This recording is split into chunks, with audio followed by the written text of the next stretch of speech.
Hello guys, welcome here to the first lecture of electric charges and fields. तो lecture 1 में हम पढ़ने वाले हैं कि स्टैटिक इलेक्ट्रिसिटी क्या होती है और चार्ज का कॉन्सेप्ट क्या होता है। उसके बाद हम आगे बढ़ेंगे और इलेक्ट्रोस्कोप का कॉन्सेप्ट सीखेंगे। उसके बाद हम ये पढ़ेंगे किसी बॉडी को कैसे चार्ज किया जा सकता है, कौन सी ऐसी मेथड्स हैं जिनसे बॉडी को चार्ज किया जा सकता है, और फाइनली हम चार्जों को समझते हुए उसकी प्रॉपर्टीज़ के बारे में देखेंगे। तो स्टार्ट करते हैं स्टैटिक इलेक्ट्रिसिटी से। तो आपने ये देखा होगा कि जब हम कॉम्ब से अपने हेयर्स को बनाते हैं, उसके बाद अगर पेपर की पीसेस के पाव से ले जाएं तो पेपर की जो पीसेस होती हैं वो अट्रैक्ट करने लग जाती हैं। सो क्या है ऐसा जो कॉम्ब को रब करने के बाद पेपर की पीसेस को अट्रैक्ट करवा दे रहा है। ओके, सो अभी हम देखते हैं ये चीज़। और जब हम बलून होता है, बलून को अपने हेयर्स से रब करते हैं और फिर उसको वॉल में लगाते हैं तो वॉल में चिपक जाता है। ऐसा क्या है बलून में जो रब करने के बाद आ जा रहा है। और जो लाइटनिंग है, जब बादल टकराते हैं तो लाइटनिंग होती है। सो जो ये लाइटनिंग हो रही है, ऐसा क्या है इस लाइटनिंग में, ऐसा क्या है वो बादल के टकराने में जो कि लाइटनिंग हो जा रही है। ओके, सो इन सब का जवाब ये है कि जब ये फिनोमिनाज हो रहे होते हैं, जब भी हम रबिंग कर रहे होते हैं या फिर दो बादल स्ट्राइक करते हैं तो एक स्टैटिक इलेक्ट्रिसिटी नाम की चीज़ प्रोड्यूस हो जाती है। तो उसके वजह से ये सारे फिनोमिनाज हो रहे होते हैं। ओके, तो स्टैटिक इलेक्ट्रिसिटी क्या होती है आपको समझ आ गया होगा, लेकिन स्टैटिक इलेक्ट्रिसिटी को अच्छी तरह समझने के लिए हमें चार्ज के कॉन्सेप्ट को समझना पड़ेगा। Okay, because charge and static electricity are interconnected. So बढ़ते हैं कि चार्ज क्या होता है।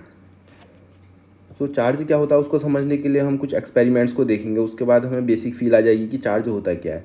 तो इधर पे हमने दो ग्लास रॉड्स को ले रखा है और उन्हें रब कर रखा है वूल या सिल्क से। सो जब हमने ये दो ग्लास रॉड्स को लिया है और रब कर दिया है वूल और सिल्क से, तो वो आपस में एक दूसरे को रिपेल कर रही हैं। और ये रॉड जब हम कॉन्टेक्ट में ला रहे हैं तो ये दूर जा रही हैं। Okay, so they are repelling each other. और जब हम दो प्लास्टिक रॉड्स को लेते हैं और रब करते हैं उसे कैट्स फर्श से, तो ये दो प्लास्टिक रॉड्स भी आपस में रिपेल कर रही होती हैं। ओके, सो जो ये दो प्लास्टिक रॉड्स हैं जब ये आपस में रिपेल करती है तो हमें ये शो करता है कि दो सेम ग्लास रॉड्स को हम लेते हैं तो वो भी रिपेल करती हैं, और दो सेम प्लास्टिक रॉड्स को लेते हैं तो वो भी रिपेल करती हैं। Okay, means same rods are repelling each other when rubbed. लेकिन जब रब करने के बाद जो प्लास्टिक रॉड है और ग्लास रॉड है, जब अपोजिट रॉड्स को हम पास ला रहे हैं तो ये आपस में अट्रैक्ट कर रही है। सो ऐसा क्या है जो अपोजिट ग्लास रॉड्स को अट्रैक्ट करवा रहा है और जो सेम ग्लास रॉड्स हैं उन्हें रिपेल करवा रहा है। Okay, so the question before the scientist was that ऐसा क्या है जो इन रॉड्स में जो रिपेल या फिर अट्रैक्ट करवा रहा है। तो साइंटिस्ट ने बहुत सारे केयरफुल एक्सपेरिमेंट्स करे और उनसे ये कंक्लूड करा कि जितने भी ये वेरियस फिनोमिनाज हो रहे हैं जो हमने ऊपर पढ़ रखा था, लाइटनिंग, बलून के रब करने से वो चिपक जाता है या फिर कौन से पेपर की पीसेस अट्रैक्ट होती हैं, तो जो ये वेरियस फिनोमिनाज हो रहे हैं ये क्यों हो रहे हैं। तो साइंटिस्ट को ये जवाब मिला कि ऐसी एक एंटिटी प्रेजेंट है मैटर में। Okay, matter means anything which occupies space and has मास। तो एक ऐसी एंटिटी है मैटर के अंदर जिसकी वजह से ये सारे के सारे फिनोमिनाज हो पा रहे हैं, और उसने साइंटिस्ट ने इस एंटिटी को क्या नेम दिया, charge. Okay, so what is charge? Charge is basically a basic entity present in matter, in all type of matter. Okay, which is responsible for electrostatic interaction. और इलेक्ट्रोस्टैटिक इंटरेक्शन है क्या, जो ये repulsion और attraction है, ये basically electrostatic interaction कहा जाता है। ठीक है इसे। So charge is a basic entity present in matter which is responsible for electrostatic interaction. और जो चार्ज होता है किसी बॉडी में कितना प्रेजेंट है, तो उसको क्वांटिटेटिवली मेज़र करने के लिए हमें एक यूनिट तो चाहिए। सो यूनिट, जिस यूनिट में चार्ज को मेज़र किया जाता है वो कूलम है। ओके, सो स्मॉलर यूनिट्स अगर हमें यूज़ करनी है तो मिली या फिर माइक्रो कूलम को यूज कर सकते हैं हम, लेकिन जो मेन इसकी यूनिट होती है चार्ज की वो होती है कूलम। ओके, सो एक्सपेरिमेंटल स्टडीज़ ने ये शो किया, जब साइंटिस्ट ने ये ढूंढने की कोशिश की कितने टाइप्स ऑफ चार्ज इस दुनिया में प्रेजेंट हैं। ओके, तो जो बेसिक एंटिटी मैटर में प्रेजेंट है वो कितने टाइप की हो सकती है। तो साइंटिस्ट को ईच एंड एवरी एक्सपेरिमेंट में सिर्फ यही पता चल पाया कि सिर्फ दो टाइप ऑफ चार्जेस इस नेचर में पाए जा सकते हैं। So experimental studies show that there are only two types of charge present in nature.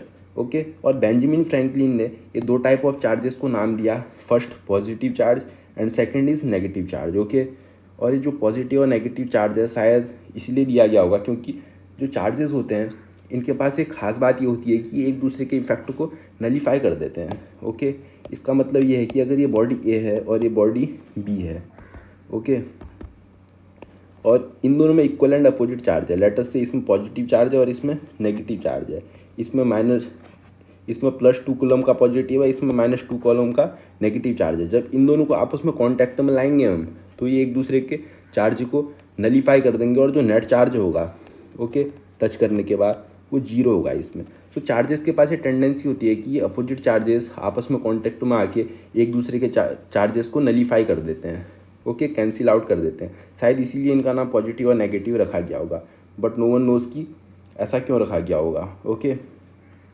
That is basically a philosophical thing. So the two important observation which come out of the result of the experiments हुआ। तो जो experiments हमने करे हैं और उनसे जो दो इम्पोर्टेंट रिजल्ट्स मिल रखे हैं हमें, वो ये मिल रखे हैं कि लाइक चार्जेस जो होते हैं वो आपस में लाइक चार्जेस करते हैं रिपेल और अनलाइक चार्जेस करते हैं attract. Okay so like charges repel and unlike charges attract each other. ये हमें कैसे पता चला था? जो दो ग्लास रॉड्स थी, जो सेम टाइप की ग्लास रॉड्स थी, वो रिपेल कर रही थी क्योंकि उनमें सेम टाइप ऑफ चार्ज बन रखा था। Okay so like charges repel, तो सेम रॉड्स ने रिपेल किया था, एंड अनलाइक चार्जेस अट्रैक्ट्स, और unlike charges means unlike rods ने एक दूसरे को अट्रैक्ट कर रखा था। ग्लास और प्लास्टिक रॉड आपस में अट्रैक्ट कर रही थी। ओके सो जो पहला हमारा आउटकम है वो ये निकला अभी तक के एक्सपेरिमेंट से, और दूसरा आउटकम ये निकल रखा है कि two opposite charges in contact nullify each other effect, जो कि मैंने इधर पे बता रखा है। Okay so this positive charge and this positive charge are repelling each other, तो ये दूर दूर जाएंगे, और ये नेगेटिव और ये वाले नेगेटिव भी दूर दूर जाएंगे। ओके और लेकिन एक पॉजिटिव और एक नेगेटिव हमेशा पास में आएंगे क्योंकि ये दो अपोजिट चार्जेस हैं और ये सिमिलर चार्जेस हैं। तो सिमिलर चार्जेस दूर जाएंगे रिपेल करके और अपोजिट चार्जेस पास आ जाएंगे। ओके सो चार्ज की जो बेसिक प्रॉपर्टी है वो तो पता होनी चाहिए कि जो लाइक होते हैं वो रिपेल करते हैं और अनलाइक अट्रैक्ट करते हैं, और दो चार्जेस जब कांटेक्ट में आते हैं तो एक दूसरे के इफेक्ट को नलीफाई कर देते हैं। ओके सो अभी तक हमने ये पढ़ा है कि स्टैटिक इलेक्ट्रिसिटी क्या होती है, और उसके बाद हमने देखा कि जब इनको रब किया जाता है ग्लास रॉड को और प्लास्टिक रॉड्स को, तो वो आपस में रिपेल करती हैं, और अनलाइक जब ले आते हैं तो अट्रैक्ट करती हैं। सो चार्ज क्या होता है उसके बाद हमने पढ़ा, चार्ज की यूनिट क्या होती है और कितने टाइप ऑफ चार्जेस इस दुनिया में प्रेजेंट हो सकते हैं, और उसके बाद उसकी चार्जेस की दो इंपॉर्टेंट बेसिक प्रॉपर्टीज़ हैं उसके बारे में हमने डिस्कशन किया। ओके लेकिन किसी भी बॉडी में चार्ज है या नहीं, उसको डिटेक्ट कैसे करा जाए? तो किसी भी बॉडी को रैंडमली हमने ले ली और उसमें हमें चार्ज को डिटेक्ट करना है, तो हमें एक ऐसा डिवाइस बनाना पड़ेगा जिससे कि उसमें चार्ज को हम डिटेक्ट कर सकें। ओके सो हमने ऐसा ही एक डिवाइस बना रखा है जिसे हम इलेक्ट्रोस्कोप कहते हैं। So an electroscope is a device, एक इलेक्ट्रोस्कोप एक ऐसा डिवाइस है which use detect charge in a body, जो कि काम आता है चार्ज किसी भी बॉडी में चार्ज डिटेक्ट करने के। ओके सो इधर पे मैंने लिख रखा है कि detect, it can't measure amount of charge, ये सिर्फ डिटेक्ट कर सकता है कि चार्ज प्रेजेंट है या नहीं, ये नहीं बता सकता कि किसी बॉडी में कितनी क्वांटिटी में चार्ज प्रेजेंट है। ये सिर्फ हमें ये बता सकता है कि ज़्यादा है या कम है, हमें एक रफ आइडिया दे सकता है किसी भी बॉडी में चार्ज के होने का। ओके लेकिन ये एग्जैक्टली हमें ये कभी नहीं बता सकता कि किसी बॉडी में कितना चार्ज है, ये सिर्फ ये बता सकता है चार्ज है या नहीं। ठीक है तो it can only detect charge, it can't measure charge, but it can measure charge रफली। ओके मतलब ज़्यादा है या कम है ये बता सकता है, बट ये नहीं बता सकता कि एग्जैक्टली कितना चार्ज है। सो इलेक्ट्रोस्कोप डिटेक्ट करेगा सिर्फ चार्ज को। सो ये हमारा इलेक्ट्रोस्कोप का जो है ये हमारा एक बेसिक इलेक्ट्रोस्कोप है। तो इस इलेक्ट्रोस्कोप में एक बोतल है, ये बोतल इसलिए है ताकि हवा से बच जाए। ठीक है अंदर का जो मटेरियल है, तो ये बोतल के अंदर दो गोल्ड की स्ट्रिप्स हैं। ठीक है तो गोल्ड की बहुत ही पतली पतली स्ट्रिप्स हैं जो अंदर रखी हुई हैं। सो ये कनेक्टेड हैं ये स्ट्रिप्स एक मेटलिक रॉड से, मेटलिक रॉड या फिर वायर से। Okay so this is basically metallic part, और मेटल्स क्या होते हैं? कंडक्टर ऑफ इलेक्ट्रिसिटी होते हैं, है ना, मीन्स चार्ज इससे पास कर सकता है। सो this is basically metallic part, ये कोई वायर होगी या फिर कोई रॉड होगी, and this is also metallic. तो जब हम किसी चार्ज बॉडी को पास ला रहे हैं, दिस इज चार्ज बॉडी, इसको पास ला रहे हैं और इससे टच कर रहे हैं, तो चार्ज यहाँ से ट्रैवल करके इसमें चले जा रहा है और यहाँ से ट्रैवल करते हुए गोल्ड स्ट्रिप्स में ऐसे जा रहा है। ठीक है तो कुछ चार्ज इस स्ट्रिप में चले जा रहा है, कुछ चार्ज इस स्ट्रिप में चले जा रहा है। अब हमारे पास एक स्ट्रिप ये है, एक स्ट्रिप ये है, तो एक स्ट्रिप में पॉजिटिव चार्ज यहाँ से जा रहा है और दूसरी स्ट्रिप में कुछ चार्ज यहाँ से जा रहा है, और क्योंकि ये दोनों चार्जेस लाइक चार्जेस है तो ये स्ट्रिप्स रिपेल करेंगी आपस में, तो जितना ये रिपेल करेंगे उतना ही ये ज़्यादा दूर जाएंगी। ओके तो इनके दूर जाने से हमें ये पता चल जाता है इसकी सेपरेशन से, जैसे ये गोल्ड स्ट्रिप्स सेपरेट होती हैं हमें ये पता चल जाता है कि इस बॉडी में चार्ज था, क्योंकि जब चार्ज यहाँ से ट्रैवल किया होगा तभी तो ये आपस में रिपेल करके सेपरेट भी होंगी। ओके, और इनका जो अमाउंट ऑफ सेपरेशन है हमें रफ आइडिया दे सकता है कि किसी बॉडी में कितना चार्ज है। मीन्स इस बॉडी में अगर ज़्यादा चार्ज है तो ये ज़्यादा सेपरेट होंगी। मीन्स अगर बॉडी में कम चार्ज है तो इनका सेपरेशन कम होगा, और बॉडी में ज़्यादा चार्ज है तो इनका जो सेपरेशन होगा वो भी ज़्यादा होगा, क्योंकि स्ट्रिप्स हैं, गोल्ड स्ट्रिप्स हैं, इनमें जो चार्ज है वो ज़्यादा आएगा। जबकि अगर कम चार्ज है तो इनका जो सेपरेशन है वो कम हो जाएगा। Okay, so amount of separation of gold strip gives us the rough idea about the amount of charge in a body. Okay, so more is the separation, more is the charge present in the body. ठीक है, तो हमने ये सीख लिया कि electroscope कैसे detect करता है। इलेक्ट्रोस्कोप को बेसिकली टच करना पड़ता है हमें किसी बॉडी को इलेक्ट्रोस्कोप में, फिर ये चार्जर ट्रैवल करके दो गोल्ड स्ट्रिप्स में डिवाइड हो जाता है और ये गोल्ड स्ट्रिप्स सेपरेट हो जाती हैं। ओके, तो इनका सेपरेशन हमें ये बताता है कि ज़्यादा था या कम था, और सेपरेशन हमें ये भी बताता है कि इसमें चार्ज था। ओके, तो हमें एक रफ आइडिया ये दे देता है कि कितना चार्ज प्रेजेंट है। तो आई होप कि आपको ये बात समझ आई होगी, और इलेक्ट्रोस्कोप जो कि बहुत ईजी कॉन्सेप्ट है वो समझ आया होगा। अब हमें ये देखना है कि ऐसा क्या है जो कि बॉडी चार्ज हो जाती है रबिंग करके। सो reason of charge on a body, किसी बॉडी में चार्ज आता क्यों है जब हम उसे रब करते हैं। सो matter is made up of atom. इस दुनिया में जो मैटर प्रेजेंट है, मैटर की बेसिक यूनिट होती है एटम। सो मैटर बना हुआ है एटम से। Okay, so this is nucleus and this is first shell, this is second shell, और फर्स्ट सेल में 2 इलेक्ट्रॉन है, और लेटर से सेकेंड सेल में हमने 5 इलेक्ट्रॉन्स ले लिए। ठीक है, तो जो ये मैटर है ये एटम्स से मिलकर बन रखा है। This is atom. Okay, because atom is a basic unit of matter. और जो एटम्स होते हैं वो इलेक्ट्रिकली न्यूट्रल होते हैं, क्योंकि अगर हमने 5 इलेक्ट्रॉन्स ले रखे हैं तो इधर 5 प्रोटॉन्स भी होंगे, because atom is electrically neutral. ये तो हमें पता है, number of electrons are equal to number of protons. So because of same amount of electrons and protons a body acquire charge, कोई भी बॉडी चार्ज को एक्वायर करती है ऑन रबिंग इधर बाय द रिमूवल और एक्यूमुलेशन ऑफ इलेक्ट्रॉन इट।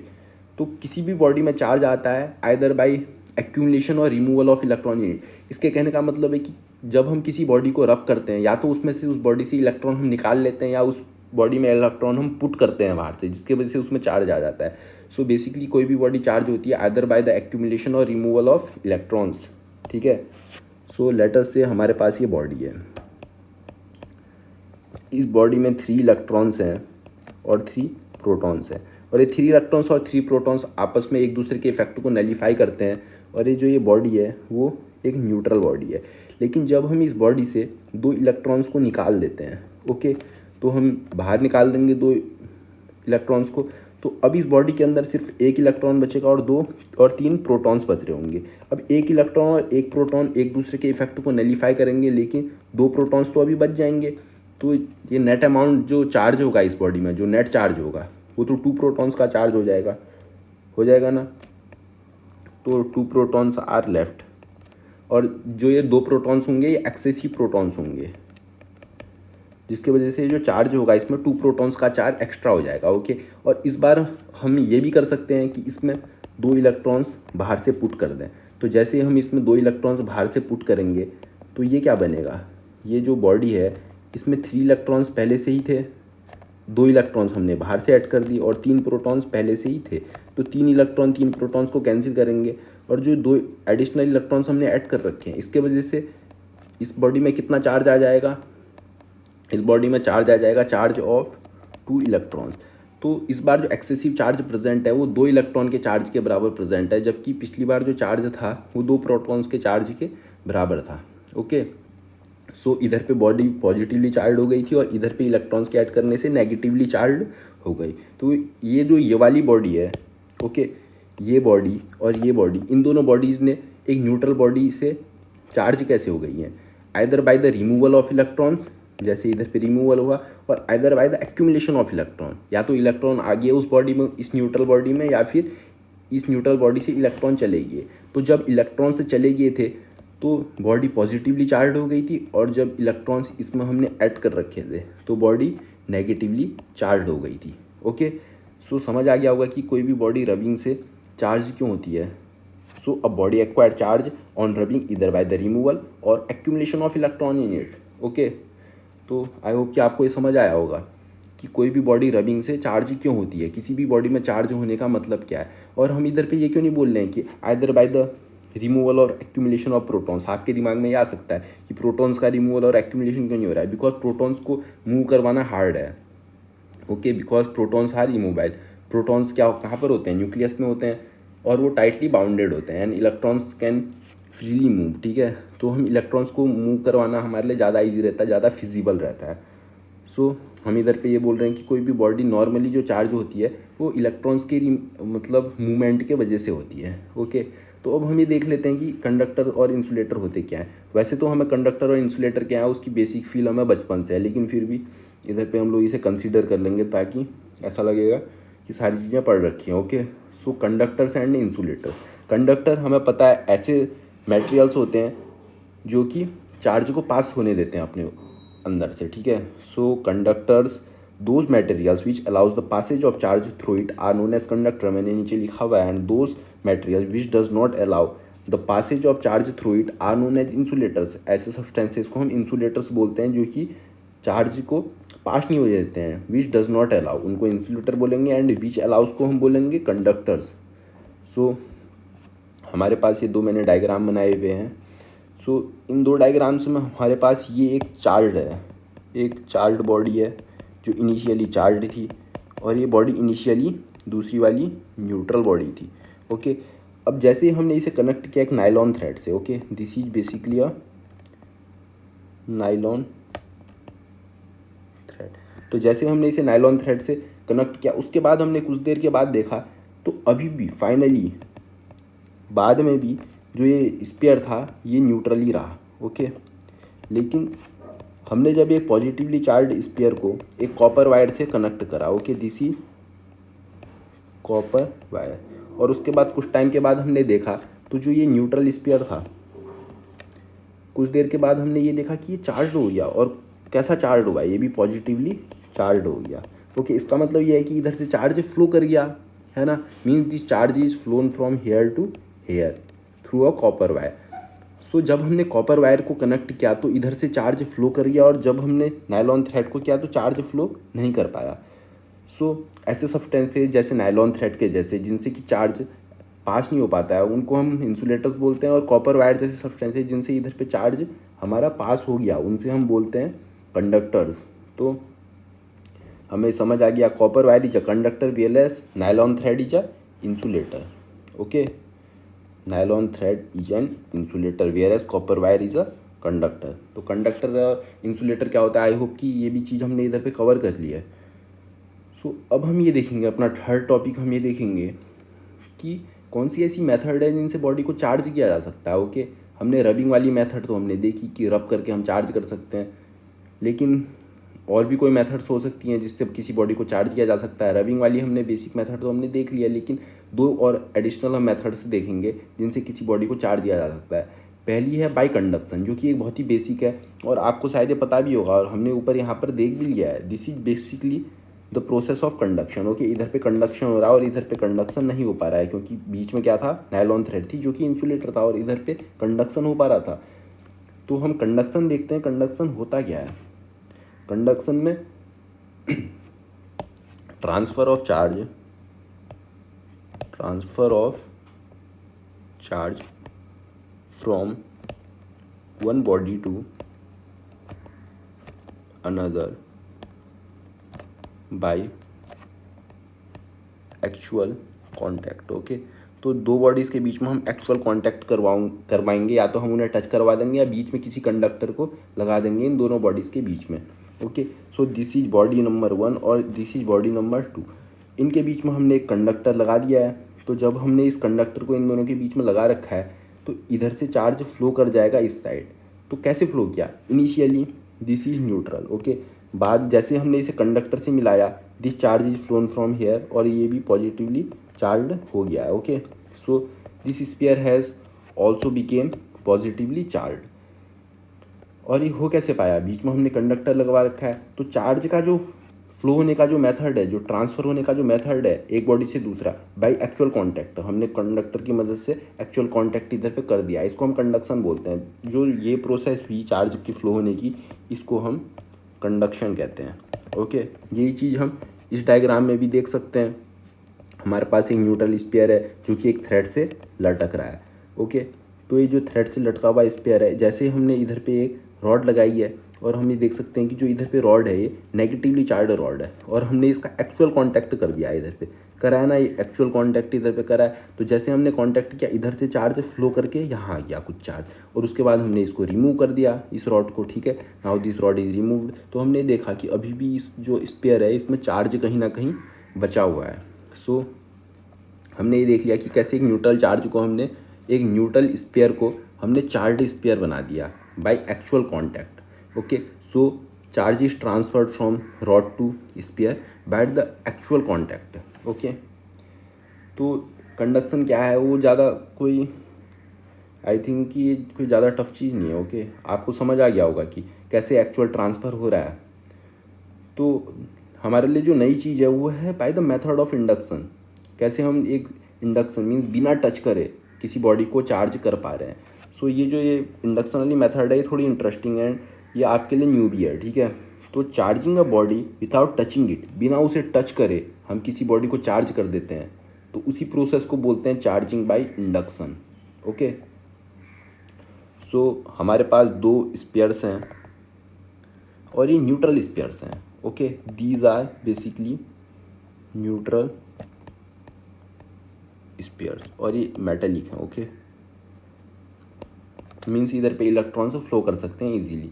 और अब हमने एक चार्ज रॉड को इसके पास लाए हैं, this is a charge rod जिसको हम इसके पास लाए हैं, और हमने इसको एक्चुअली इधर पे टच नहीं कर रखा है, this is not in contact. Okay, जब हमने इसको टच नहीं कर रखा है तो इधर पे पहले इधर पे electrons electrons protons protons electrons protons electron proton, means electron और जो प्रोटॉन्स हैं वो यूनिफॉर्मली डिस्ट्रीब्यूटेड हैं हर जगह पे, यूनिफॉर्मली प्रोटॉन्स और इलेक्ट्रॉन्स इक्वल अमाउंट में है जब हम इस चार्ज रॉड को नहीं ला रखे हैं। जैसे चार्ज रॉड को लाए, क्योंकि इलेक्ट्रॉन्स तो मोबाइल होते हैं, मीन्स वो मूव कर सकते हैं फ्रीली, तो इलेक्ट्रॉन्स यहाँ से इस पार्ट में आ जाते हैं क्योंकि इन्हें दिखता है कि इधर पे कहीं पर पॉजिटिव चार्ज है, तो ये पॉजिटिव चार्ज से अट्रैक्ट होते होते इस स्फीयर के पास ज़्यादा आ जाते हैं। ओके, क्योंकि यहाँ के कुछ इलेक्ट्रॉन्स यहाँ आ चुके हैं अब, तो इधर पे कहीं ना कहीं पॉजिटिव चार्ज इस स्फीयर में ज़्यादा हो जाता है। ओके, अभी हम इसको पास ही रखते हैं इस रॉड को, और इन दोनों का जो कांटेक्ट है बीच से कट कर देते हैं, और जैसे हम इसमें कांटेक्ट कट करते हैं तो पॉजिटिव चार्ज इधर पे आ जाता है और नेगेटिव चार्ज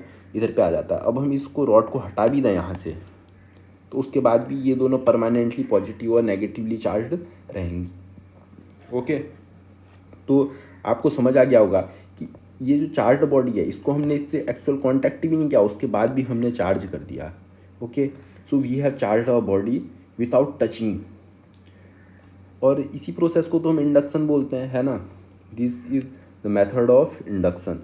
सो इंडक्शन क्या होता है आपको समझ आ गया, और इंडक्शन में बिना हमने कैसे टच करे दो बॉडीज़ को चार्ज किया ये भी समझ आ गया है। लेकिन अब हमारे सामने ये बात है कि जो कॉम्ब है वो पेपर की पीसेस को कैसे अट्रैक्ट करती है। जब भी हम उससे पहले बाल को बना लेते हैं तो वो बालों से रब हो जाती है, जैसे ही रब होती है तो एक नेगेटिव चार्ज कॉम्ब में आ जाता है। ओके, सो जैसे ही नेगेटिव चार्ज आता है तो जब ये पेपर की पीसेस के पास ले जाते हैं तो पेपर की पीसेस में जो कुछ इलेक्ट्रॉन्स होते हैं वो इलेक्ट्रॉन्स इससे दूर होने लग जाते हैं। ओके, तो मैं इसको सही से बनाता हूँ। This is basically enlarged picture of paper. ठीक है, पेपर को मैंने थोड़ा बड़ा बना दिया। अब इस पेपर में कुछ इलेक्ट्रॉन्स होंगे और कुछ प्रोटॉन्स होंगे। ओके, तो मैं 3 प्रोटॉन्स और 3 इलेक्ट्रॉन्स बना ले रहा हूँ। तो क्योंकि इधर पे ये भी इलेक्ट्रॉन्स हैं, नेगेटिवली चार्ज मीन्स इलेक्ट्रॉन्स से ही बना होगा नेगेटिव चार्ज, तो जो ये इलेक्ट्रॉन्स हैं ये दूर दूर भागना चाहेंगे, है ना, ये दूर दूर जाना चाहेंगे, क्योंकि जो सेम चार्ज है वो तो रिपेल करेगा, तो इलेक्ट्रॉन दूर दूर चले जाएंगे और प्रोटॉन पास पास आना चाहेगा, क्योंकि प्रोटॉन तो अपोजिट चार्ज है, तो प्रोटॉन आना चाहेगा पास पास। ओके, सो इस बॉडी में जो प्रोटॉन है वो पास आ जाएगा और इलेक्ट्रॉन दूर चले जाएगा। सो जो पॉजिटिव चार्ज है वो पास आ जाएगा और नेगेटिवली चार्ज दूर दूर चले जाएगा। तो क्योंकि इधर पे अब पॉजिटिव चार्ज है और इधर पे नेगेटिव चार्ज है, और नेगेटिव और पॉजिटिव चार्ज है थोड़ा सेपरेट हो चुका है, तो अब ये क्योंकि अपोजिट चार्ज हैं ये आपस में एक दूसरे को अट्रैक्ट कर सकते हैं, क्योंकि अपोजिट चार्ज ही तो एक दूसरे को अट्रैक्ट करते हैं, है ना। तो इस तरीके से इधर पे एक क्या हो रहा है, एक टेम्प्रेरी इंडक्शन हो रहा है। मीन्स चार्ज जो है इधर पे एक्चुअल में ऐसा नहीं कि ये जो पेपर की पीस है इसमें फुली चार्ज हो गई है, लेकिन कहीं ना कहीं चार्ज सेपरेशन हो गया है। मीन्स ये वाला पार्ट और ये वाला पार्ट आपस में चार्ज सेपरेट हो गया है इन दोनों पार्ट्स के बीच में। और बलून वाला जो कॉन्सेप्ट है हमारा, जब बलून से हम हेयर्स को रब करते हैं तो उसके बाद उसमें नेगेटिवली चार्ज जो बलून है वो नेगेटिवली चार्ज हो जाता है, क्योंकि हमारे हेयर्स से कुछ इलेक्ट्रॉन्स निकल के बलून में चले जाते हैं, जिसके वजह से जो बलून है वो नेगेटिवली चार्ज हो जाता है। क्योंकि ये वॉल तो न्यूट्रल है हमें पता है, तो वॉल में से जो नेगेटिवली इलेक्ट्रॉन्स हैं वो दूर चले जाएंगे, क्योंकि वो रिपेल करेंगे इलेक्ट्रॉन्स को। और क्योंकि ये इधर से दूर चले गए हैं तो ये वाला जो पार्ट है अपने आप पॉजिटिवली चार्ज हो जाएगा। तो क्योंकि ये पॉजिटिवली चार्ज पार्ट है और ये नेगेटिवली चार्ज पार्ट है तो ये आपस में एक दूसरे को अट्रैक्ट कर लेंगे, जिसकी वजह से जो बलून है वो चिपक जाता है। ओके, और जो ये इंडक्शन है, चार्ज जो प्रोड्यूस हो रखा है टेम्परेरी हो रखा है, ऐसा नहीं कि जैसे मैं ये बलून को हटाऊंगा यहाँ से तो ये क्या है, ये आपस में दोबारा मिक्स हो जाएंगे।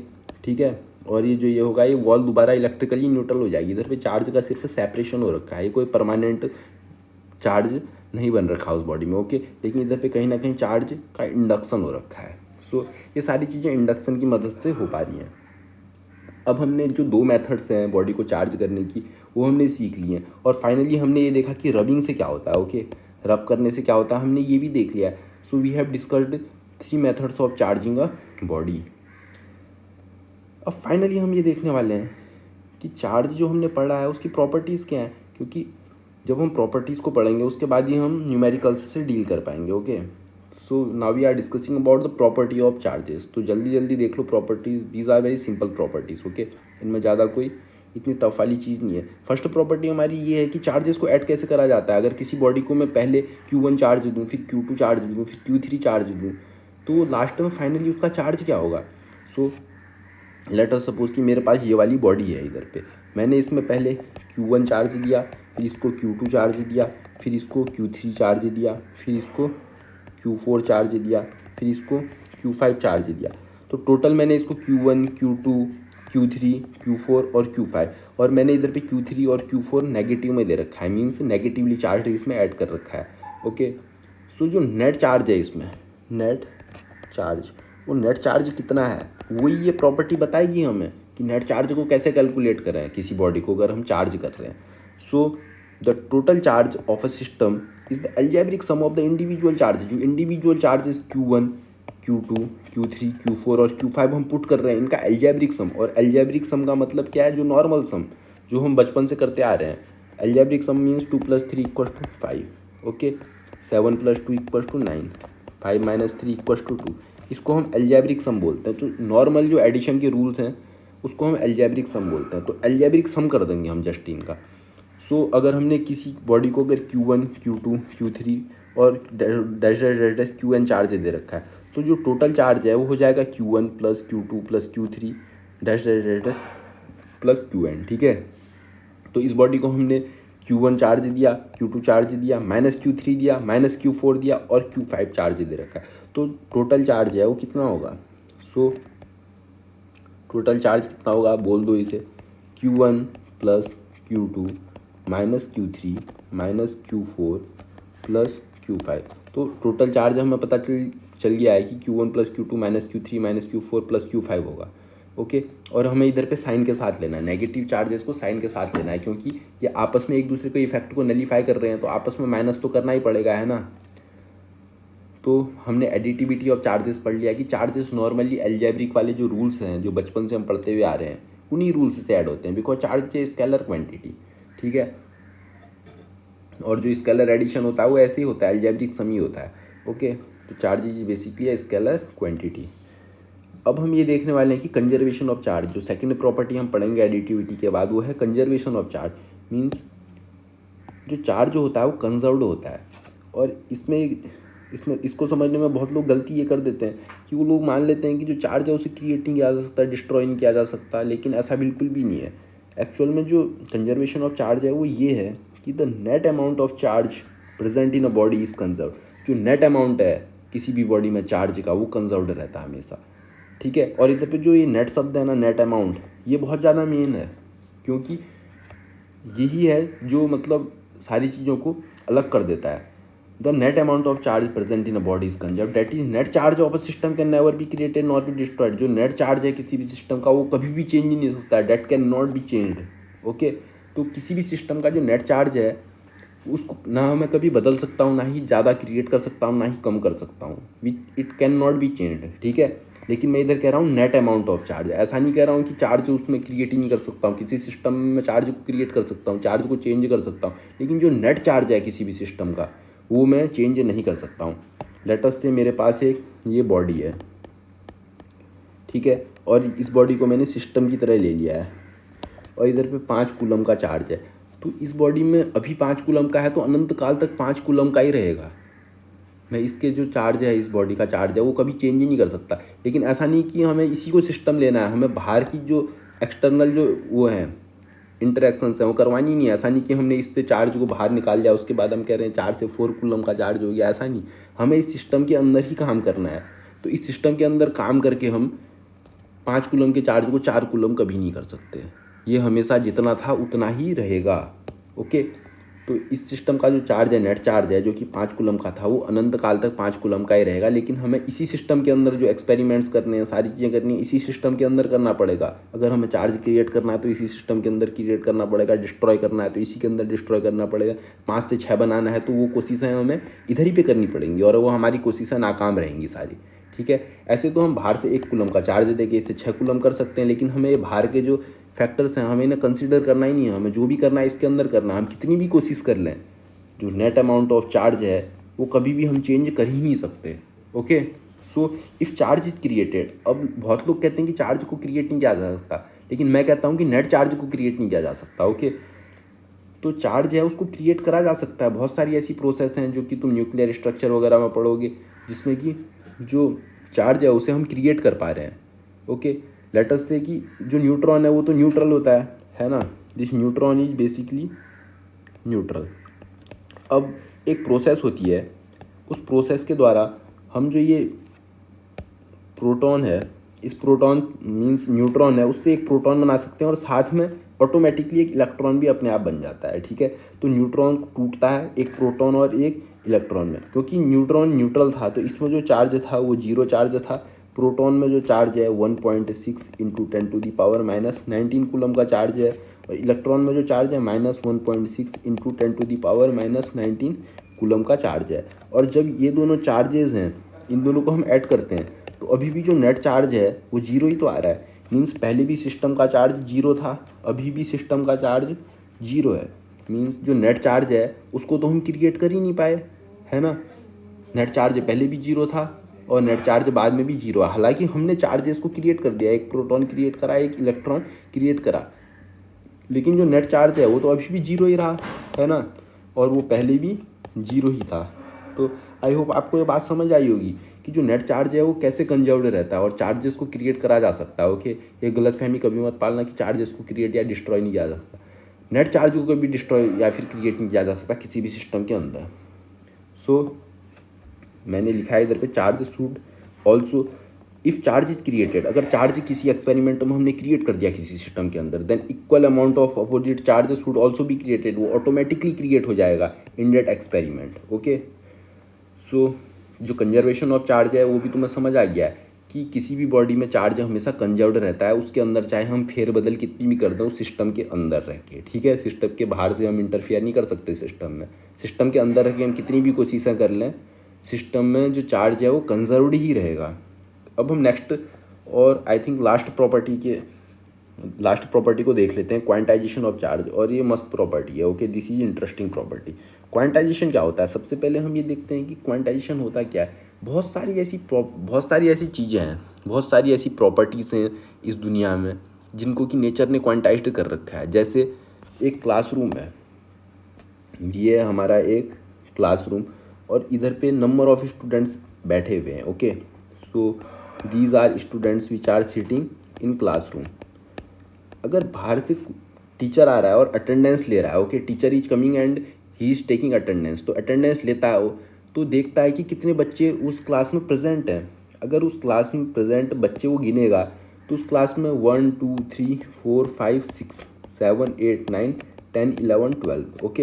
ही इज़ काउंटिंग कि 12 स्टूडेंट्स इस क्लास में प्रेजेंट हैं।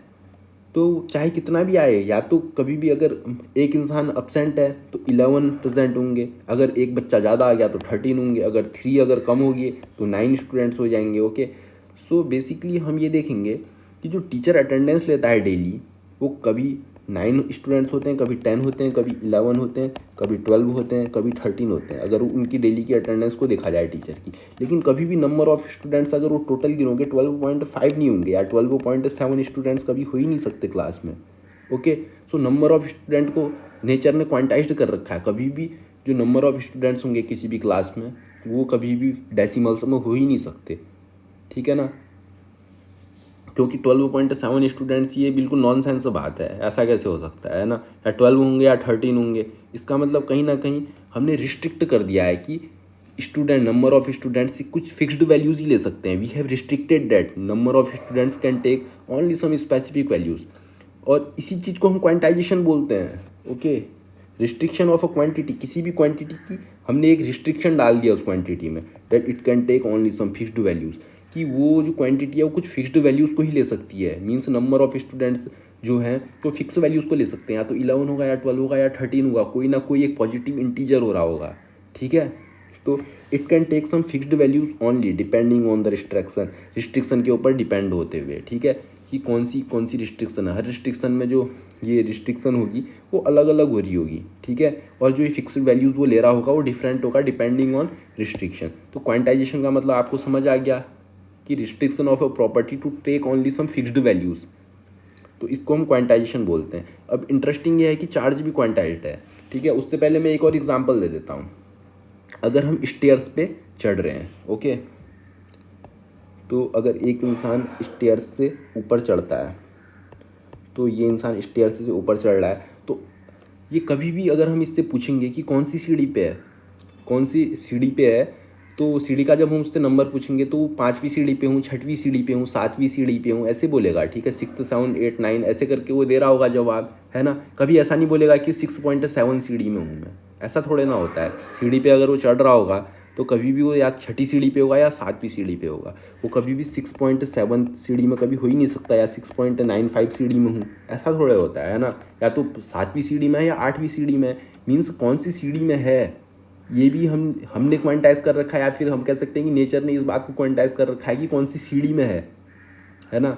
या वो 5वीं सीढ़ी में हो सकता है या फिर 6ठी सीढ़ी में हो सकता है, वो कभी भी 6.9 सीढ़ी में नहीं हो सकता, या फिर 6.5 सीढ़ी में नहीं हो सकता, 6.3 सीढ़ी में नहीं हो सकता। सो वो किस सीढ़ी में होगा उसकी वो भी रिस्ट्रिक्टेड है कि वो कुछ फिक्स्ड वैल्यूज़ ही ले सकता है, या 6ठी सीढ़ी में होगा, 7वीं में, 10वीं में या 12वीं में, या फिर पहली सीढ़ी में होगा या दूसरी सीढ़ी में होगा। ओके, सो वो किस सीढ़ी में होगा वो भी एक फिक्स्ड वैल्यूज़ ही ले सकता है। सो उधर पे भी क्वांटाइजेशन हो रखा है। सो इंटरेस्टिंग ये है कि जो चार्ज है वो भी क्वांटाइज्ड है, और चार्ज के क्वांटाइज्ड होने से हमें फ़ायदा बहुत ज़्यादा है। वो हमें धीरे धीरे पता चलेगा जब हम इलेक्ट्रोस्टैटिक्स में इलेक्ट्रिक चार्जेस एंड फील्ड और जो इलेक्ट्रिक चार्जेस एंड पोटेंशियल और कैपेसिटेंस वगैरह, वो जब हम उसको पढ़ रहे होंगे तो हमें पता चलेगा कि बहुत ज़्यादा फ़ायदा है चार्ज के क्वांटाइज्ड होने का। तो चार्ज जो क्वांटाइज्ड है उसको हम समझ लेते हैं कि चार्ज कैसे क्वांटाइज्ड है, चार्ज कैसे कुछ स्पेसिफिक वैल्यूज ले सकता है। So charge present on a body is always present in integral multiple of e. तो जो चार्ज प्रेजेंट है किसी भी बॉडी में वो हमेशा इंटीग्रल मल्टीपल ऑफ ई में ही प्रेजेंट होता है। और ई का मतलब क्या है, सबसे पहले तो e is the charge on electron, e equals to charge of electron और ऑफ प्रोटॉन। तो ई जब हम कहते हैं तो चार्ज ऑफ एन इलेक्ट्रॉन, एक इलेक्ट्रॉन में कितना चार्ज है या फिर एक प्रोटॉन में कितना चार्ज है वो बताता है ई, ठीक है। सो ई का मतलब क्या है, 1.6 इंटू 10⁻⁻19 कूलम, ठीक है। और इधर पे जो चार्ज कह रहा हूँ मैं, इधर पे मैग्नीट्यूड बोल रहा हूँ, ठीक है, magnitude of charge. So magnitude of charge present in one electron या फिर प्रोटॉन, वो होता है हमारा ई की वैल्यू, और ई ये होता है 1.6 इंटू 10⁻⁻15 कूलम। तो जो इस नेचर में जो किसी भी बॉडी में अगर हम चार्ज देखेंगे तो वो हमेशा इसके इंटीग्रल मल्टीपल में होगा। सो इसको समझने के लिए मैं इधर पे थोड़ी जगह ले लेता हूँ। अगर ये बॉडी है मेरे पास, ठीक है, अगर मैं इसमें चार्ज देखूँगा, अगर मैं इसे 1 इलेक्ट्रॉन दूँ, फिर उसके बाद 2 इलेक्ट्रॉन दूँ, उसके बाद 3 इलेक्ट्रॉन्स दूँ, तो इसके पास जो चार्ज है वो 3e के बराबर आ जाएगा। इसके पास कभी 2.5e आ सकता है क्या? कभी नहीं आ सकता। सो ये जो ये बॉडी है, अगर इसको मैं नेगेटिवली चार्ज कर रहा हूँ इलेक्ट्रॉन्स दे देकर, तो इसके पास 3 इलेक्ट्रॉन के बराबर चार्ज आ चुका है, ठीक है। और जो ये 3 इलेक्ट्रॉन के बराबर चार्ज आ रखा है, नेगेटिव चार्ज आ रखा है ना। तो ये बॉडी में कभी 2.5 ई के बराबर चार्ज आ सकता है क्या? कभी आ ही नहीं सकता, क्योंकि ई जो है, इलेक्ट्रॉन जो है, वो तो सबसे जो स्मॉलेस्ट यूनिट है वो होता है, ओके। सो इलेक्ट्रॉन से छोटा कुछ होता नहीं है। तो इलेक्ट्रॉन 1 डालूंगा तो 1 ई के बराबर आएगा, 2 डालूंगा तो 2 ई के बराबर, 3 डालूंगा तो 3 ई के बराबर आएगा, ओके। सो जो चार्ज प्रेजेंट होगा इस बॉडी में वो हमेशा इंटीग्रल मल्टीपल ऑफ ई के बराबर ही होगा। मीन्स 1 2 3 4 कोई भी इंटीजर, किसी भी इंटीजर से जब ई को मल्टीप्लाई कर देंगे तो वही चार्ज प्रेजेंट हो सकता है किसी भी बॉडी में। और नेक्स्ट केस हम ये ले सकते हैं कि हम किसी बॉडी से इलेक्ट्रॉन को हटा रहे हैं, ओके। सो अब एक केस हम इधर पे ये ले लेते हैं बेसिकली समझने के लिए कि हमारे पास ये बॉडी है, इससे मैंने एक इलेक्ट्रॉन को निकाला तो एक प्रोटॉन एडिशनल इधर पे हो गया, एक इलेक्ट्रॉन को और निकाला तो एक प्रोटॉन और इधर पे एडिशनल हो गया, एक इलेक्ट्रॉन को और निकाला तो एक प्रोटॉन इधर पे और एडिशनल हो गया। तो 1 2 3 प्रोटॉन्स के बराबर चार्ज आ गया है। तो 3 प्रोटॉन्स मीन्स 3 ई के बराबर अभी भी इसमें चार्ज आ गया, और इस बार जो चार्ज है वो पॉजिटिव चार्ज है, ओके। सो इस बार जो इसमें चार्ज आया वो 3 इलेक्ट्रॉन्स के चार्ज के बराबर आया, 2.5 इलेक्ट्रॉन के चार्ज के बराबर तो कभी आ ही नहीं सकता, या फिर 2.95 इलेक्ट्रॉन्स के बराबर चार्ज, तो ये कभी आ ही नहीं सकता, क्योंकि 95 इलेक्ट्रॉन कुछ होता ही नहीं है। 0.95 इलेक्ट्रॉन वो इस नेचर में एग्जिस्ट ही नहीं करता है, ओके। तो चार्ज प्रेजेंट है इस किसी भी बॉडी में वो हमेशा इंटीग्रल मल्टीपल ऑफ ई में ही प्रेजेंट होता है। इससे हमें ये पता चलता है कि जो स्मॉलेस्ट चार्ज इस दुनिया में एग्जिस्ट करता है वो इलेक्ट्रॉन ही होगा शायद, इसीलिए तो उसके इंटीग्रल मल्टीपल में चीज़ें हो रही हैं, है ना। तो जो ये हमने ये सारा इधर पे ताम झाम देखा, इससे तो हमें यही पता चल रहा है ना, ई सबसे छोटा होता होगा शायद, इसीलिए तो ये सब हो रहा है कि इंटीग्रल मल्टीपल ऑफ ई में ही चीज़ें आ रही हैं। जब ऐसा हो रहा है तभी तो 2e 3e 5e 100 ई के बराबर चार्ज आ रहा है, या फिर 101 ई हो सकता है, लेकिन 111.5 ई के बराबर कभी भी चार्ज हो ही नहीं सकता, ओके। वो किसी इंटीजर से ही मल्टीप्लाई होना चाहिए। सो मैंने आपको बता दिया कि क्वांटाइजेशन क्या होता है, ये स्टेयर्स वाला बताया, क्लासरूम वाला बताया, और इससे मैंने आपको ये बताया कि क्वांटाइजेशन चीज़ क्या है, और उसके बाद मैंने ये बताया कि चार्ज कैसे क्वांटाइज्ड होता है। मीन्स किसी भी बॉडी में जो चार्ज होता है वो कुछ स्पेसिफिक वैल्यूज ही कैसे ले सकता है, मीन्स 2e या फिर 3e ही कैसे ले सकता है, 2.7e क्यों गलत है, किसी बॉडी में हो ही नहीं सकता है, ओके ना। और मैंने ये भी बताया कि जो e है इसका मतलब क्या है, e का मतलब magnitude of charge present on electron and proton, okay. तो e equal to 1.6 × 10⁻⁻19 coulomb. So smallest charge which can exist is equal to e। तो आई थिंक कि मैंने जो बेसिक कॉन्सेप्ट्स हैं इस लेक्चर से रिलेटेड वो सारे के सारे कवर कर लिए हैं, और उसके बाद हम फाइनली न्यूमेरिकल्स देख रहे हैं, ठीक है। So static electricity and charge हमने पढ़ लिया, इलेक्ट्रोस्कोप पढ़ लिया, मेथड्स कौन सी हैं जिससे किसी बॉडी को चार्ज किया जा सकता है वो भी हमने पढ़ लिया, और हमने फाइनली प्रॉपर्टीज़ को भी पढ़ लिया। और फाइनली हम लास्ट में न्यूमेरिकल्स देखेंगे, because numericals are equally important, okay. और शायद अगर आपने ये पढ़ रखा है तो आपके ईजिली ये सारे न्यूमेरिकल्स हो रहे होंगे, ओके। एंड दीज न्यूमेरिकल्स, ये जो न्यूमेरिकल्स हैं आपके कॉन्सेप्ट को अच्छी तरह और ज़्यादा क्रिस्टल क्लियर कर देंगे। So charges of magnitude 1 coulomb, 5 coulomb, 6 coulomb, 3 coulomb and -2 coulomb are added to a neutral body. एक न्यूट्रल बॉडी ली हमने, this is a neutral body, और इसमें 1 कूलम का चार्ज दिया सबसे पहले, फिर -5 कूलम का दिया, फिर 6 कूलम का दिया, फिर 3 कूलम का दिया, -2 कूलम का दिया, ओके। तो हमने इधर पे 5 चार्जेस दे रखे हैं, पहला 1 कूलम का, -5 का, 6 का, -2 का और 3 का। सो अगर हम नेट चार्ज हमें फाइंड करना है तो नेट चार्ज तो हमें क्या बोल रहे थे हम, अलजेब्रिक सम के बराबर होगा। ये हमने कहाँ पढ़ रखा था, एडिटिविटी ऑफ चार्जेस में पढ़ रखा था। तो अलजेब्रिक सम तो मैंने बोला था कि नॉर्मल बच्चों वाला सम होता है। सो 1 - 5 + 6 + 3 -2। सो this is basically 6 + 3 is 9, 9 + 1 10 and 10 - 5 - 2 7। तो 10 - 7 = 3, ओके। चेक इट, इसको चेक कर लेना, = 3 कूलम। तो 3 कूलम के चार्ज के बराबर चार्ज मिल रहा होगा इस बॉडी में, ठीक है। जैसे इस न्यूट्रल बॉडी में इतने चार्ज हमने पुट कर रखे हैं, तो जो नेट चार्ज कैलकुलेट करने का है तो Q टोटल कितना हो जाएगा, = 3 कूलम। तो हमने नॉर्मली अलजेब्रिक सम कर लिया। So this numerically very very easy, और इससे हमें ये पता चला कि चार्ज कैसे एडिटिव होता है नेचर में। तो हमें ज़्यादा पढ़ने की ज़रूरत है नहीं एक्चुअल में एडिटिविटी वगैरह, क्योंकि हमें सिंपली ये पता चल गया चार्जेस को नॉर्मली ऐड करो, चीज़ें हो रही हैं, ओके। तो इन चीज़ों में ज़्यादा अपने दिमाग को रगड़ना नहीं है। A body changed by the process of a body charge by the process of induction. एक बॉडी चार्ज हो रही है by the process of induction by bringing a charge rod near it. किसी बॉडी के पास में एक चार्ज रॉड को ले आया हूँ, ये बॉडी है और चार्ज रॉड को ले आया हूँ, तो ये इसमें इंडक्शन हो रहा है, ठीक है। Which of the following amount of charge will induced in a body.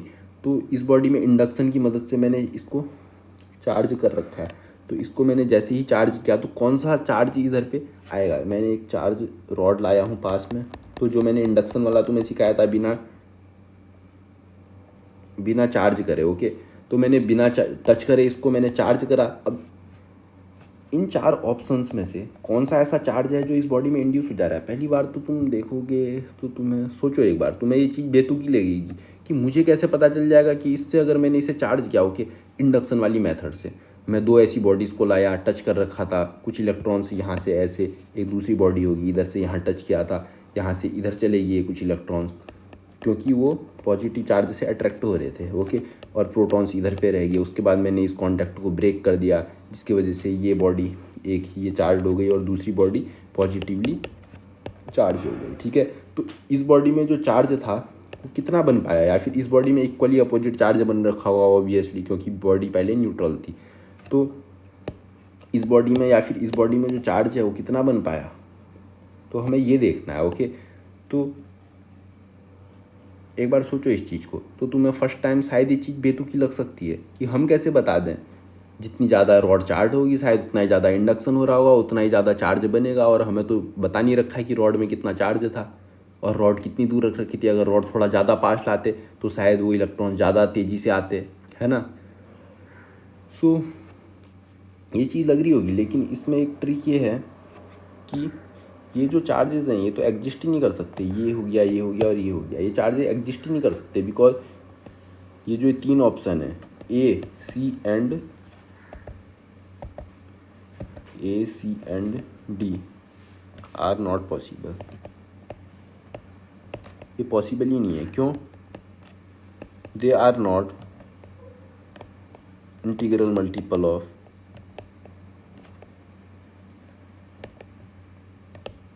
ई, ठीक है। ये ई का इंटीग्रल मल्टीपल ही नहीं है ये तीनों, तो ई के इंटीग्रल मल्टीपल है नहीं ये, तो ये तो एग्जिस्ट ही नहीं करते हैं। एक ही बचा जो एग्जिस्ट करता है, और चेक कर लो ये एग्जिस्ट करता है, ठीक है। 3 टाइम्स ई के बराबर है ये, तो 3 × 1.6 × 10⁻19 equals to 4.8 × 10⁻19 means this can exist, okay. 3 के बराबर है, means integral multiple of e के बराबर है। सो ये थोड़ा ट्रिकी क्वेश्चन था, ये भी समझ आ गया होगा, ठीक है। बहुत बार ऐसा होता है कि क्वेश्चन बहुत इजी होता है, उसके बाद भी हम उसे पकड़ नहीं पाते हैं। ये उसी टाइप का एक क्वेश्चन है। So 2 charge spheres having charge of 10 coulomb and 25 coulomb. 2 मेरे पास चार्ज स्पेयर है, एक में 10 कूलम का चार्ज है और दूसरे में 25 कूलम का चार्ज है। व्हेन दे आर कनेक्टेड, अब इन दोनों को मैंने एक कॉपर वायर से कनेक्ट कर दिया है। Redistribution of charges takes place, कुछ चार्ज यहाँ से यहाँ जाता है और कुछ चार्ज हो सकता है यहाँ से यहाँ जाए, ठीक है। एक रीडिस्ट्रीब्यूशन होता है दोनों स्पेयर में।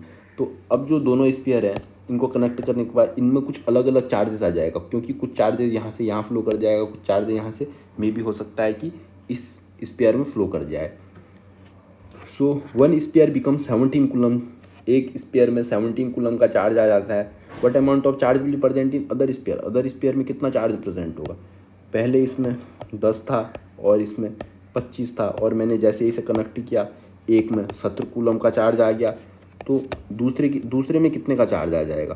पहले देखो नेट चार्ज कितना है, 10 + 25 = 35, इधर पे 35 का है ना नेट चार्ज प्रेजेंट। तो और बाद में हमने देखा कि एक में 17 कूलम है, तो दूसरे को जैसे कनेक्ट कर रखा था हमने, एक में ये है तो दूसरे में 18 होना पड़ेगा ना, क्योंकि इनिशियली 35 था, तो बाद में भी तो इन दोनों का सम है 17 प्लस मान लिया कि इधर पे x था = 35 होना चाहिए था, x = 18 आएगा ना।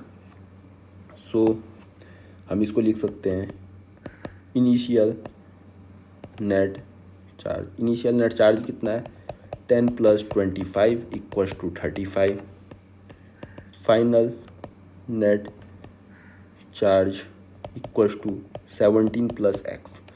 तो 17 + x किसका है, दूसरे का हमने मान लिया कि दूसरे का x है, ठीक है। तो 17 + x = 35, क्योंकि इनिशियल चार्ज और फाइनल चार्ज किसी भी सिस्टम का कंजर्व्ड रहेगा, क्योंकि इस सिस्टम में जो ये दो स्पेयर्स थे इनके सिस्टम में रहकर हमने फेरबदल कर रखी है, तो नेट चार्ज हमेशा कंजर्व्ड रहेगा। हमें पता है ना कि नेट चार्ज कंजर्व्ड रहना ही चाहिए, क्योंकि हमने इन दोनों के सिस्टम को कंसिडर कर रखा है। तो इनिशियल चार्ज = फाइनल चार्ज होना चाहिए, क्योंकि net charge can never be changed. So x = 18 coulomb. I hope कि समझ आ गया होगा ये क्वेश्चन। This is very easy, okay. और फाइनली हम लास्ट क्वेश्चन की तरफ बढ़ेंगे। ग्लास रॉड को हमने रब किया by wool. A glass rod is rubbed by wool. Glass rod को हमने रब कर लिया और 20 electrons are removed from the glass rod, और ग्लास रॉड से निकल गए 20 इलेक्ट्रॉन्स, ठीक है। रबिंग करने से या तो एक्यूमुलेशन होता है या फिर रिमूवल ऑफ इलेक्ट्रॉन होता है। तो 20 इलेक्ट्रॉन रिमूव हो गए ग्लास रॉड से। What is the amount of charge present in the rod after rubbing. ऐसा कितना चार्ज है जो प्रेजेंट होगा रॉड में रब करने के बाद, ठीक है, क्योंकि इलेक्ट्रॉन्स निकल चुके हैं रॉड से। ये हमारे पास रॉड है, इससे 20 इलेक्ट्रॉन्स निकल चुके हैं, ओके। तो 20 इलेक्ट्रॉन्स जब इससे निकले हैं तो इधर पे 20 प्रोटॉन्स के बराबर चार्ज एक्सेस आ जाएगा। सो 20 प्रोटॉन्स में चार्ज कितना होगा, एक प्रोटॉन में तो ई के बराबर होता है, तो 20 ई के बराबर चार्ज आ जाएगा। इक्वल टू 20 इंटू ई की होता है 1.6 into 10⁻⁻19 equals to 16 into 2 into 10⁻⁻19, ठीक है। इधर पे मल्टीप्लाई है तो 32 into 10⁻⁻19 equals to 3.2 into 10⁻⁻18, okay. So जो ये ग्लास रॉड है इस पर कितना चार्ज आ गया, पॉजिटिव चार्ज ऑफ, ठीक है। ये पॉजिटिव चार्ज ऑफ 3.2 इंटू 10⁻⁻18, और ये क्या है, कूलम में, okay. So I think I have completed each and every numerical related to this concept, okay. जिस टाइप का न्यूमेरिकल बनाया जा सकता था आई थिंक कि मैंने वो चीज़ें इधर पे कर दी हैं, ओके। एंड अब जो और सारे न्यूमेरिकल्स हैं इससे रिलेटेड वो आप शायद अगर चाहें तो SL अरोरा से कर सकते हैं, ओके। जो उसके एग्जाम्पल्स रहते हैं, सॉलिड एग्जाम्पल्स, उनको कंसिडर कर सकते हैं, या फिर NCERT के क्वेश्चंस को देख सकते हैं। सो अगर आप ये कर लेंगे, इतना कर लेंगे, तो ये मोर देन इनफ है for boards and JEE mains, okay. Even JEE mains भी इतने में आपका हो जाएगा, क्योंकि उसमें कोई एक्स्ट्रा ऑर्डिनरी चीज़ें पूछी नहीं जा रही हैं एक्चुअल में, ओके। सो SL और NCERT को करोगे तो आपका बोर्ड तो अच्छी तरह हो ही जाएगा, even JEE main and NEET के क्वेश्चंस भी ईजिली हो जाएंगे। सो लेट अस, ठीक है, wrap up this lecture. So thank you. और जो ये PDF नोट्स हैं इसके वो आपको डिस्क्रिप्शन बॉक्स में मिल जाएंगे, ठीक है। So for PDF notes of this lecture check the link given in the description box में। डिस्क्रिप्शन बॉक्स में एक लिंक डाल दूंगा, आप उससे बिंदास अपने जो नोट्स हैं उन्हें डाउनलोड कर सकते हैं, और जो ये मैंने ईजिली, बहुत ही ईजी लैंग्वेज में नोट्स लिख रखे हैं उन नोट्स को ले सकते हैं, ओके। अगर आप इसको देख लेंगे इन नोट्स को तो मेरे ख्याल से आपको समझने में कोई भी दिक्कत नहीं होगी, क्योंकि इस तरीके से मैंने इनको लिख रखा है कि किसी को भी समझ आ ही जाएंगे, ठीक है, बहुत ही ईजी लैंग्वेज का इस्तेमाल करते हुए। So thank you. तो let's meet in a new video, okay, with some new amazing concepts of electric charges and fields. So see you in a next video. तब तक के लिए पढ़ते रहिए, ओके, बाय।